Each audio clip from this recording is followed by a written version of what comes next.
Since evolution of creature on Earth, there always had been battle to establish supremacy.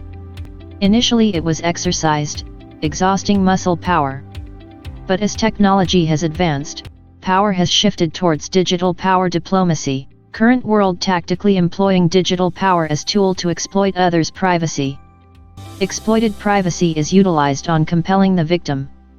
Thus unknowingly victim trapped on lattice, deployed by digital diplomats. Privacy is worth fighting for, and the way I want to do that is by talking about frogs. There's an old expression about boiling a frog, and it goes something like this. If you have a pot of boiling water and you drop a frog into that pot, it'll realize it's hot and it'll jump out. However, if you were to place a frog in room temperature water and then slowly crank up the heat hotter and hotter and hotter, the frog doesn't realize what's going on and eventually it'll croak. It's true that the scientific merit of this experiment is in question. However, the object lesson is very, very important. When you're living in one specific moment in time, you can only see the things around you from your specific spot on the timeline. This is especially true when it comes to privacy. I started looking into history and I realized that as our ability to record and retain information increases, our natural desire to collect information on other people and keep that information has also increased. We're just naturally nosy people. Another thing I realized is as the distance between people has changed and we're able to communicate over longer and longer distances, our ability to intercept that communication and get information on other people, that's also increased. Big internet companies and this new thing called social media. And these companies started developing services that you could use, and the only thing they asked for in exchange is for you to put your data into the company. It was interesting. It was like the first time the internet became a self-propelled business. The engine that made this whole technology happen was user data. All we had to do was put our data in the system. That didn't matter to us. We weren't trying to hide anything. We could put it in the system, and all of a sudden we had access to all these new, really interesting capabilities, and it was fun. So this is where we found ourselves. We had this perfect storm of legislation passed to increase digital surveillance, and every big tech company everywhere trying to make money off of users' data. So, now under such chances of data exploits, does COTS, clouds-like product is safe for your organization or country? Can this be a tactical strategy of powerful organization or country to trap? To understand this, let's look at current world diplomacy. Digital technology is transforming organizations. Ministries of foreign affairs and international governments and institutions are no exception. Operating across challenging political and geographical environments, transferring highly sensitive data, we can keep you connected. In current war of Ukraine-Russia, we all have heard how effectively US, Europe and ICT companies under their jurisdiction have enforced ICT sanctions. These bans put into effect measuring impact of it through postmortem of data garnered from users of their ICT system. This is how current world diplomacy is trending. If you wanted to share a private digital document with a friend in a different location, how would you do it? We like to imagine the file going directly to them, but it doesn't. It goes through a service provider and often to a big tech company data server like these buildings. Not only could they see what the document is, they could keep it there forever. So the question is simple. Do you trust these big tech companies and service providers to keep your data secret? Because you shouldn't.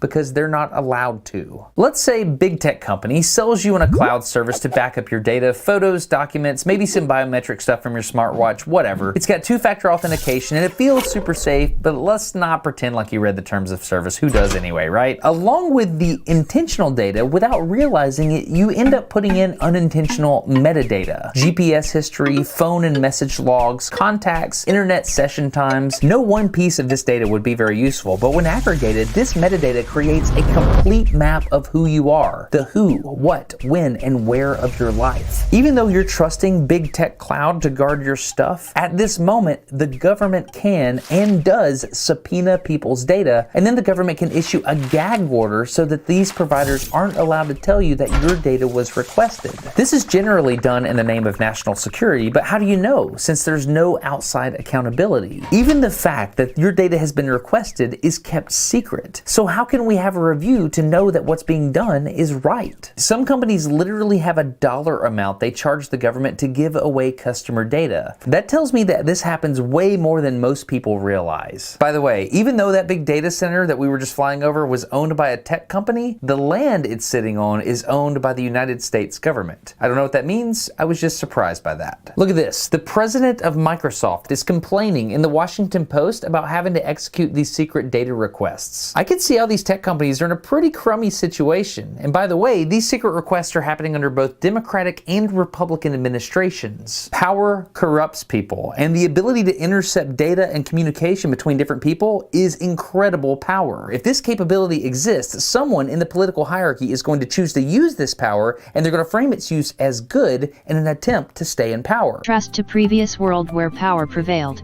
new world for dominance tries to catch your psychology. Thinking growth is customary action.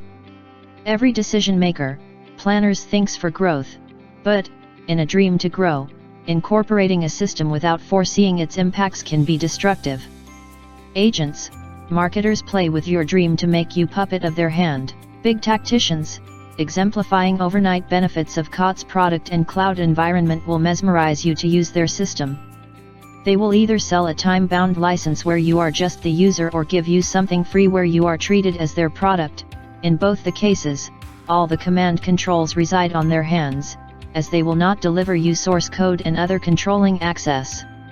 You are the product, and this is where they store that product. Some of the stuff that's stored in data centers like this, I'm frankly grateful for. A soldier with a gun showing up at your house and rifling through your physical papers. We now live in a very different time. Now someone just has to gain access to your digital files wherever you store them, which is easy to do without you knowing because we no longer maintain physical control of our effects. This video, for example, I am grateful for the ability to distribute this to everyone. How long I looked at a particular picture on Instagram, what my search history was, what the location of my phone was last night, where you slept, who slept there with you.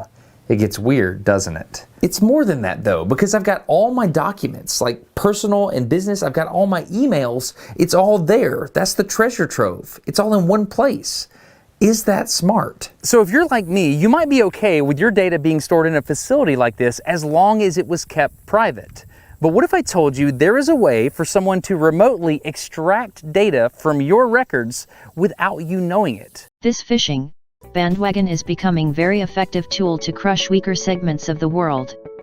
Once your country or organization get accustomed with their system, now you are in position to get exploited, as they have access to every bit of information stored in system. You within your country or organization become puppet. So the whole diplomacy is to make others dependent using bandwagon of COTS, cloud-based ICT systems. Powerful segments of the world have well understood the importance of information during crisis. Information had always played vital roles in every war, no matter whether it is family war or business war or world war. At war, disclosure of the information to enemy puts opposition in weaker side. In Hindu mythology, even Rama had took information from Pivizan to kill Ravan. Hence be cautious. Taking shortcut may ruin your goal. Having complete control over your information is very vital in current world of information technology. Dispensing control to third party on your information will costume you as dummy. You are left with just an option to act on their fingertips. Hence using pre-made rapid application development tools may exhibit initial benefits in terms of quick implementations, but remember, all yellow are not gold.